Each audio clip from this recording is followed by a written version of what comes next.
before you go ahead and put pencil to paper, before we even start, we really need to take a good look at our subject. And this is the same for whatever you're drawing, not just whether you're drawing a bird, anything that you're drawing. And when you think of it as a complete thing, when you think of it as a bird or as a wren, and we know what that looks like, we put a little bit of a pressure on ourselves. If we change our mind to thinking in terms of lines and curves and shapes, with whatever we're drawing or painting, you'll find it becomes much easier because you're just looking at the direction of a line or a shape and not worrying about it looking like a wren, and then it will emerge from the paper as you go on. So with songbirds, with small songbirds, I often find a very easy way to begin with is with two shapes, the shape of the head and the shape of the body. So we start with the shape of the head, which very much fits into an oval, and then the shape of the body, which also fits into an oval, but more of a circular shape. On top of that, we then get the shape of the wing, and then we add the tail to that. So if we look at the tail, another thing we need to look at is negative spaces. So what I mean by negative spaces is not drawing the shape of the object that you're drawing, it's looking at the shape in between. So if we look at this shape here, we've more or less got a triangle. So we know that once that shape's right, that the bird is going to fit into that. Similarly, look at the shape between the legs. So negative space is a space around and in between the object, rather than just looking at the line of the object itself. So before you begin, find a nice comfy place to sit or stand when you're working with no distractions, no TVs, no smartphones, and really concentrate and enjoy and relax into your sketching. The more relaxed you are, the better your sketching is going to be, and especially if you want to become more impressionistic. Don't put pressure on yourself for it to be perfect. You're doing it in your sketchbook. You know, it's not going up on a wall somewhere. It's not going to be judged. It's just for you and your pleasure to get some sketching practice in. So relax, get all your materials together and have a little bit of fun with this. Take a bit of time to look at the picture that you're drawing from and then begin. So if we look at the picture here, although she seems at first glance as if she's standing sideways onto us, she isn't. She's actually standing a little bit towards us, which you can tell by the shape of her feet. And you can see both sides of her breast there. And she's tilted that way. So don't immediately assume that she's plumb onto us and it's an easy drawing. It's not, because we need to get the line here of that chest, the way her breast is here. So we've got one breast here and one here. So if you think about the anatomy underneath, and we need to concentrate on that as well by looking at the direction of the feathers and the direction of the lines. She's a 3D object. She goes around. She's a little ball.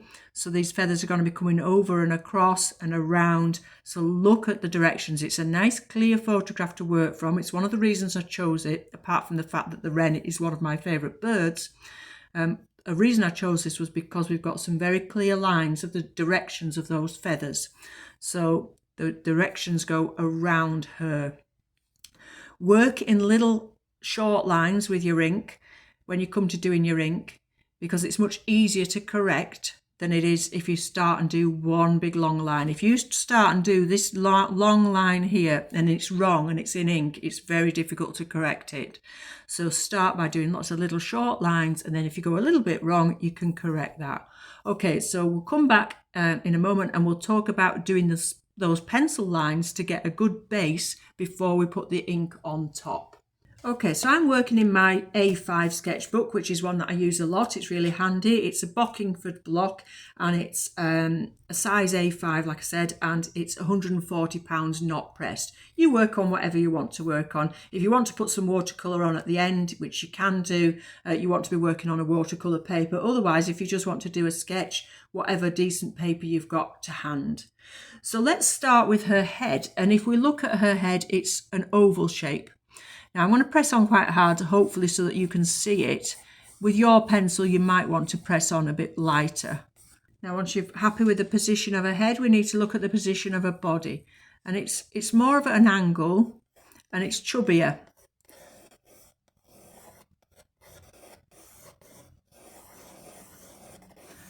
And don't worry, you can correct these lines afterwards with your ink, because we're looking all the time. We're looking and reassessing where we think things are. Okay, so those are the two main shapes you need in there. And then the next two shapes really are the wing and the tail. So if you look at the wing, it's coming about halfway across here, going out to here in quite a straight line.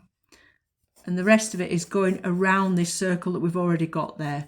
So quite a simple shape. She's got two bits to a wing there, but all the detail's going to go in later, so don't worry about detail now. And then a tail is going to go up from there. Like I said before, think about this in-betweeny shape. Look at the angle of a tail. Again, it's fits into quite a triangle shape. So you'll see we're putting very geometric shapes in, very basic shapes in. We're not doing the detail of the bird. Look at the length of her beak and position that. Again, don't worry too much about the shape of it, just positioning it. And then look at where her foot comes out. So her leg is starting more or less opposite in a diagonal line, following the same line as a tail. So about here somewhere. And I've actually not left enough paper, so that's a lesson for you. So I could start again and alter that, but I'm not going to worry, because to be honest with you, her feet aren't her most attractive part.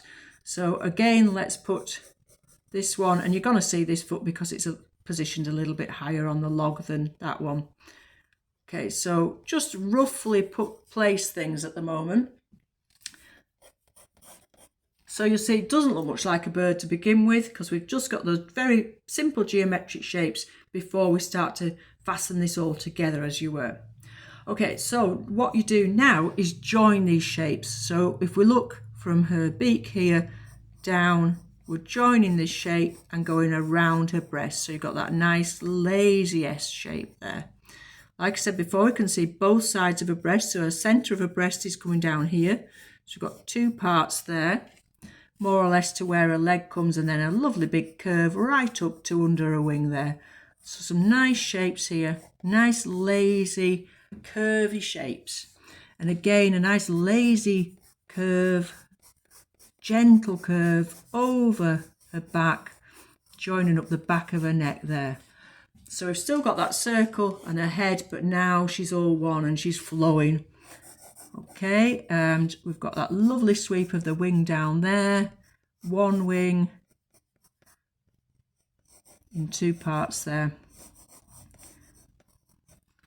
And you can see we've got a little, so again, when we're looking at the negative shape, we've got this space here where her bottom stops and her wing starts. Lovely shape to her tail. It's in three parts there, three feathers and a fourth feather there, and then some little flicky bits here. This was just a guide, that's just some space, but you'll see it more or less fits into that shape. And then we need to really position her eye. So straight across from the beak comes down here. And her eye's about there somewhere. Okay, so we've got a lovely shape to work from with the ink. We'll leave that now. That's enough pencil. The detail is going to come in with our ink pen. The ink pen I'm using today is a Pigma Micron size 8. It's archival and waterproof. So archival means it's not going to fade over time.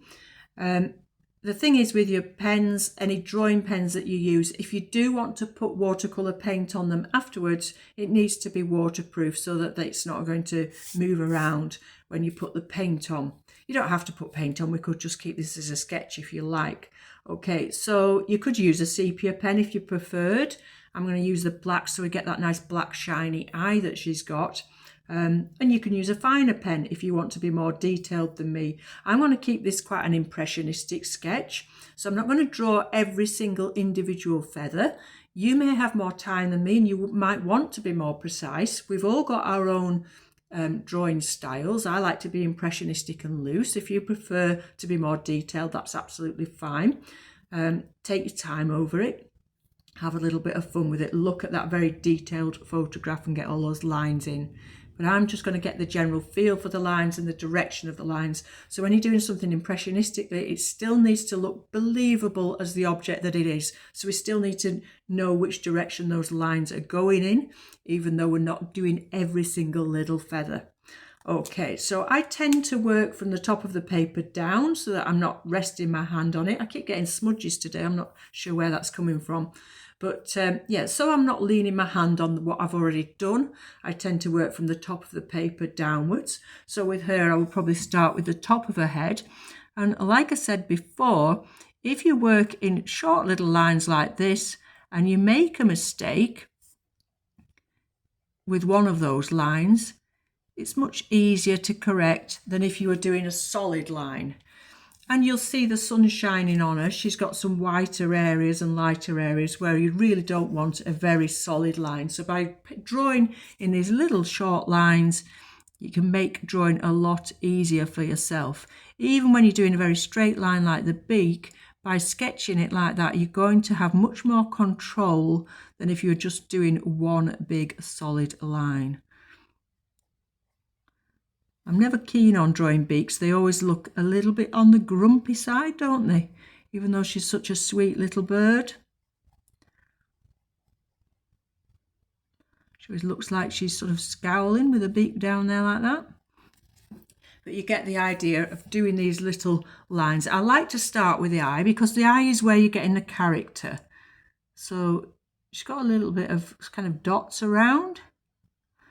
And then very, very dark and black because it's nice and shiny. But obviously to get that shine, you need to leave some white paper. So look at where the white is in her eye and leave that paper white. And you might want to leave a little bit more white than that is actually on that photograph to make her a bit more character there. Okay, so leave some white paper to get a twinkle in her eye.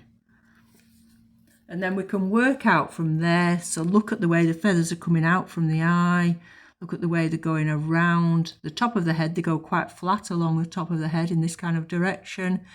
So as you go along, you're going to alter the direction of these feathers. Some are going down this way, some are going out. Some are coming over the top of her wing here. So she's not just round this way and she's round this way as well. She's coming this way over her wing. So think about that as you go along. If you look at the back of her eye here, it's kind of going up and then across. So we've got lots of different directions. They're not all going in the same direction. So as you build up and build up, look at the direction of those feathers. Like I said, I'm not putting every little feather in. I'm just going to get an impressionistic view of those. So when it comes to these here, you've got those lines going across. And again, if you just do lots of little dashes, you're soon going to build up that feel for those feathers. Okay, so I'm going to go ahead now and do this, and I want you to do the same. Concentrate on where those lines are going and the directions of the lines, but also think a bit about the shadow as well. So don't go too heavy with your pen in areas where she's lighter and where she's darker, where there's not a lot of light source. Here you can put a bit more pressure on your pen and put a few more lines in to start getting some of those darker areas in. Okay, so I'll go ahead now and do that. I won't talk through the whole thing, and I'll come back to you when we've finished with the drawing. After you've finished, leave it to dry for a little while. The ink does dry quite quickly, but you want to make sure that it is actually dry before you start erasing your pencil lines. And you'll find when you erase your pencil lines that your drawing will start looking a lot fresher and neater, because some of those lines were in the wrong place and we altered things as we went along.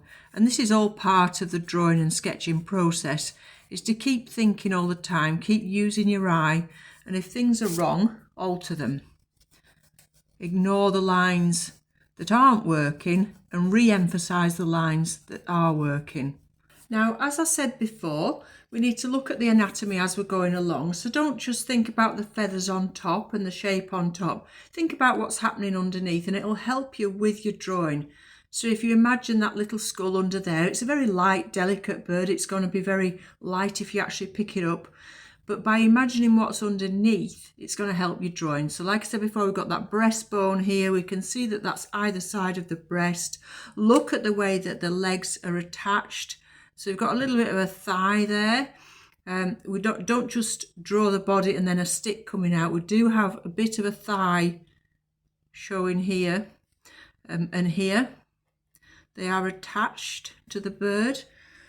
So think about that anatomy as you go along. Although you can't see it, it's underneath all those feathers.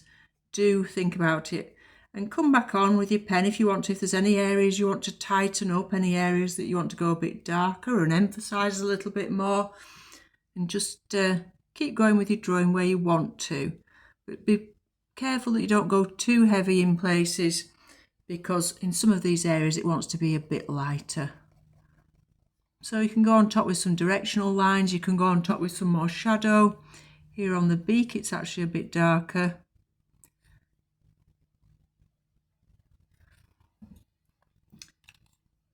But I think for now I'm going to leave it at that. In conclusion, these little birds, any small songbirds, are quite easy to draw in a way if we just think about getting those two circular shapes in, two oval shapes in to begin with.